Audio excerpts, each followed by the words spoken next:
servisimimizdeki poliklerimiz sizler bilen görüp çıkamiz. Xullas, yomon emas, Xudoga shukr, hozir ko'psini dastlab kelib turibmiz, ko'psini egalari yarbak kesib turibdi.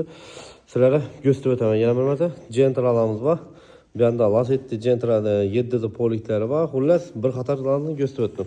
Traktorlarimizda gibridlarimiz bor, traktorlarimizda 9 ta bor. Çisti firmaniki bu. Bu Xitoy yadnamet arkası mixla.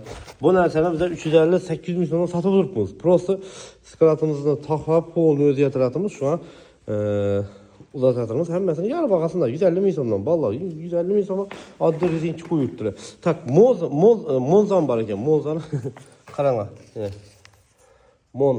Monza chalatashak qo'ygan. Bundan bir tanasi bor ekan, komplekt. Xullas, ulgurib qolasizlar. Hamma poliklarimiz bor. Pastdagi nomerlarga qolib telefonlashasizlar. Agar mabodo kelolmaydigan возможностьlar bo'lsa, viloyatdagi do'stlarimiz uchun dastlabki qilib beramiz. Pastdagi nomerlarga telefonga.